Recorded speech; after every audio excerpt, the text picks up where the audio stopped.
خبریں بہت ساری اکٹھی ہو گئی ہیں، تو میں نے اب یہ کیا ہے کہ ہم آپ کے ساتھ آج کا اور کل کا سیشن کریں گے تاکہ ہم تمام معاملات کو کور کر سکیں، اور خبریں آپ کے پاس ہیں بھی ایکسکلوسیو۔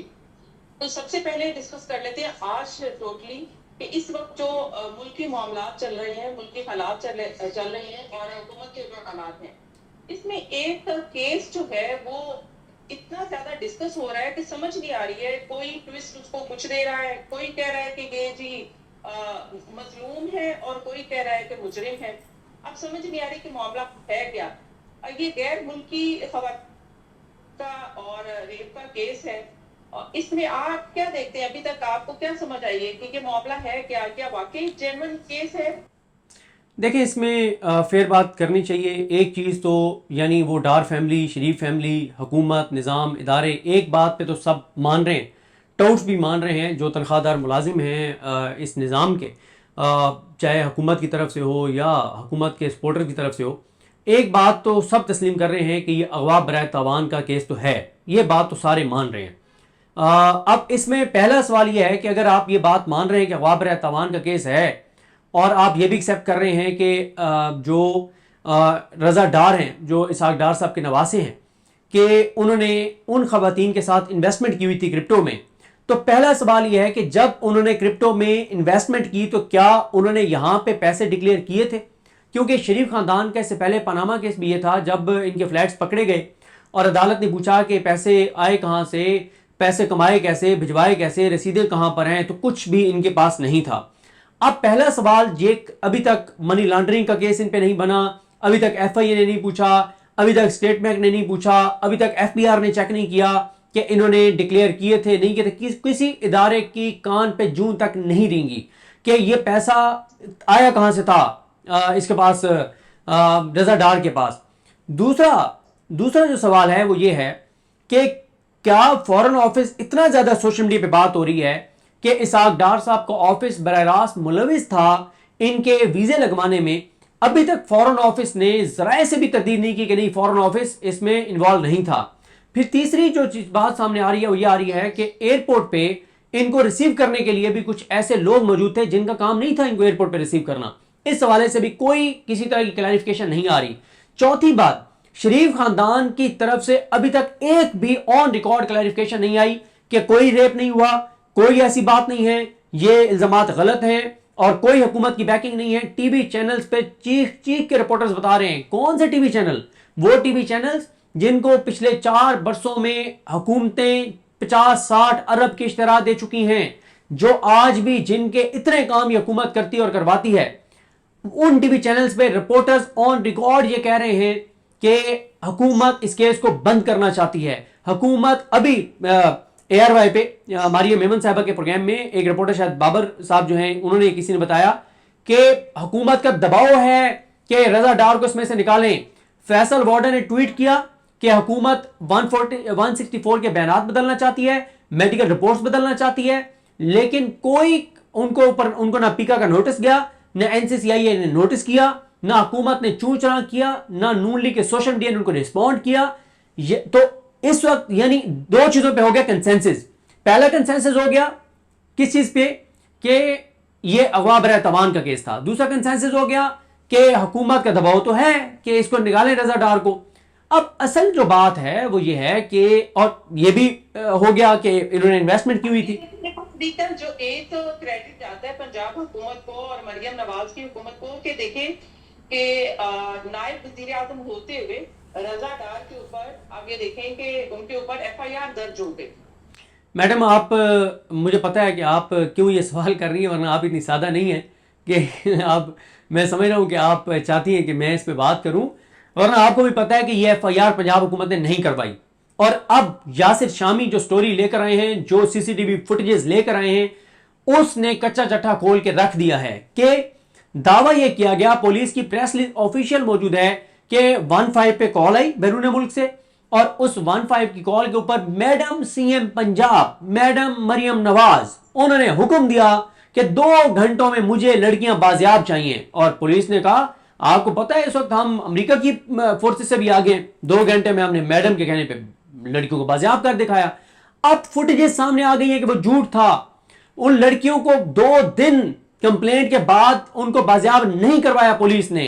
اور بازیاب وہ کیسے ہوئی؟ وہ بازیاب نہیں ہوئی, وہ خود سے ایک طرح سے سامنے آئی. کیسے کہ جب ایک گاڑی دوسری گاڑی سے ٹکرائی اور وہاں پہ لوگ اکٹھے ہو گئے, لڑکیاں بھاگ کے گاڑی سے اتر گئیں, اور جب لڑکیاں گاڑی سے اتری وہاں پہ لوگ اکٹھے ہو گئے, وہاں پہ 15 پہ کال کی گئی اس گاڑی والے کی طرف سے جس گاڑی کو ہٹ کیا گیا تھا. پولیس آئی, پھر یہ لڑکیاں پولیس کی تحویل میں گئیں, اور یوں ان کی بازیابی, وہ خود ایک طرح سے بازیاب ہوئی ہیں, اور وہ غازی روڈ پہ ان کو پولیس نے اپنی تحویل میں لیا ہے. جبکہ دعویٰ کیا تھا کہ مریم نواز کے کہنے پہ 2 گھنٹے میں کیا. دیکھیں اس وقت تک مریم نواز جھوٹی ثابت ہو چکی ہیں, پنجاب پولیس جھوٹی ثابت ہو چکی ہے, ٹی وی چینلز. اب میں آپ کو میڈم بتا دوں, پنجاب حکومت کو ایک بات تو سمجھ آ جانی چاہیے کہ آپ نے اربوں روپے کھلا دیے ٹی وی چینلز کو, لیکن آج کوئی ایک ٹی وی چینل بھی آپ کو سپیئر نہیں کر رہا. آج ہر ٹی وی چینل آپ کے ساتھ وہ کر رہا ہے جو کسی حکمران خاندان کے ساتھ آج تک نہیں ہوا. تو اتنا سمجھ آنا چاہیے پھر پنجاب حکومت کو. تو بات یہ ہے, یہاں پہ یہ ہے معاملہ اتنا کسی اور طرف بھی جا سکتا ہے صدیق جان. ایک آپ آنکھ سے نہ دیکھیں, دونوں آنکھوں سے دیکھیں معاملے کو. ایک فیصل واڈا یہ مطالبہ کرتے ہیں کہ 7 دار فوری استعفیٰ دے دیں. اب اگر فیصل واڈا مطالبہ کر رہے ہیں تو اس میں کوئی سازش بھی ہو سکتی ہے اس شریف فیملی کے خلاف یا اسحاق ڈار کے خلاف. اچھا سازش کرنے والوں کو تو پھر آپ کریڈٹ دیں نا کہ سازش کرنے والوں نے پہلے احمد ڈار کو, رضا ڈار کو کروڑوں ارب روپے دیے کہ بیٹا جاؤ جا کے انویسٹ کرو. پھر انہوں نے اس کو بھیجا سنگاپور میں جا کے لڑکیوں سے ملو. پھر انہوں نے اسے کہا کہ لڑکیوں کو پاکستان بلاؤ. پھر انہوں نے سازش کی اور انہوں نے کہا کہ اب ان لڑکیوں کو سرگودے لے جاؤ, نتھیا گلی لے جاؤ, مری لے جاؤ, اسلام آباد لے جاؤ, اور بیٹا فلانے بندے کو ڈرائیونگ سیٹ پہ بٹھاؤ اور اس کے ساتھ لڑکیوں کو بٹھاؤ. اور پھر انہوں نے کہا کہ آپ بیٹا ان لڑکیوں کو لے جاؤ ڈیفینس میں اور 4 اپنے دوست اکٹھے کرو اور ان کے ساتھ یوں یوں یوں یہ چیزیں کرو. وہ جو ایف آئی آر میں چیزیں آپ نے دیکھی ہوگی, ایف آئی آر جس کو بیان نہیں کیا جا سکتا, کوئی اس ایف آئی آر کو کسی being a پاکستانی فیمیل, میں زیادہ اس بات سے ہوں کہ ایف آئی آر درج ہوئی ہے اور ان خواتین کو انصاف ملنا چاہیے. اور اگر ان کے خلاف کوئی ریپ کیس ہوا ہے, کسی قسم کی جنسی زیادتی ہوئی ہے, اخلاقی زیادتی ہوئی ہے, تو وہ تو غیر ملکی تھی, ان کے لیے آواز اٹھائی گئی. اور کوئی پاکستانی خاتون ہوتی تو ان کے لیے بھی ایسی ہی آواز ہونی چاہیے تھی. لیکن دوسرے اینگل سے بھی ظاہر ہے کہ دوسرا ایک پرسپیکٹیو ہے, وہ بھی دیکھنا چاہیے. ہاں بالکل آپ زبردست بات کر رہی ہیں. اگر کوئی ان کے ساتھ زیادتی نہیں ہوئی لڑکیوں کے ساتھ اور ٹی وی چینل پہ چل رہا ہے کہ ان کے ساتھ زیادتی ہوئی ہے, اسی وقت آ کے ان کے وکلا پریس کانفرنس کرتے, ان کے وکلا اپنا یہ جو یہ رضا ڈار کے جو وکیل ہیں اور جو اس وقت ملزمان ہیں ان کے آ کے پریس کانفرنس کرتے اور کہتے ہیں کوئی ایسی چیز نہیں ہوئی. ٹھیک ہے لڑکیوں نے الزام لگایا ہے, ہم ثابت کریں گے کہ جھوٹ ہے, ان کا میڈیکل ہو چکا ہے, میڈیکل میں دیکھ لیں کہ اس میں کوئی زیادتی ثابت نہیں ہوئی. کیونکہ ہمارے دوست محمد عمیر جو اس پہ بہت اچھا کام کر رہے ہیں وہ یہ کلیم کر رہے ہیں کہ ایک لڑکی سے زیادتی ثابت ہو چکی ہے اور اب کوشش ہو رہی ہے کہ کسی طرح سے رضا ڈار کو بس نکال لیا جائے. میڈم معاملات اتنے سادہ نہیں ہیں, سپارکنگ شروع ہو چکی ہے. میں یہ سمجھتا ہوں کہ سول ملٹری لڑائی کا آغاز ہو چکا ہے.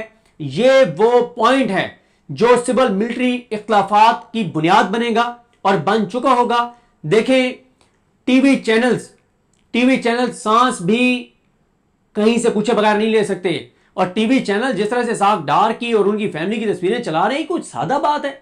میڈم پتہ آپ کو بھی, آپ نے بھی میڈیا میں کام کیا ہے اور ابھی بھی آپ میڈیا کے ساتھ ہیں اور آپ کام کر رہی ہیں, تو آپ ذرا کریں نا اپنی کولیگز کو, اپنے جو آپ کے کولیگز ہیں جو اینکرز ہیں, آپ کے جو ڈائریکٹر پروگرامنگز ہیں جن کے ساتھ آپ کا بھی رابطہ ہے, ہمارا بھی رابطہ ہے, سارے ہمارے سینئر ہیں, ہمارے کولیگز ہیں, مختلف پوزیشنز پہ بیٹھے ہیں, ان سے پوچھیں ذرا ان سے. میں نے نا ایک دوست سے پوچھا, آج فون کیا, میں نے ایک دوست اینکر سے فون کیا, میں نے کہا بھائی جان کیا ادھر سے آرڈرز ہیں؟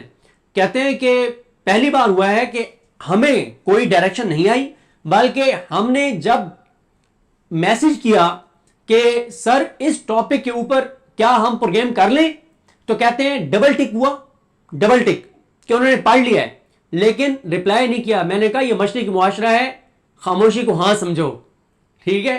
جب ڈبل ٹک ہو جائے اور یہ نہ ہو کہ نہ, تو پھر ہاں سمجھا جاتا ہے مشرقی معاشرے میں. تو میں نے کہا اس کو ہاں سمجھو, یہ ہاں ہے ہاں ہے ہاں ہے. اس معاملے سے آپ نے کہا سول ملٹری کلیش کا بھی آغاز ہو چکا ہے,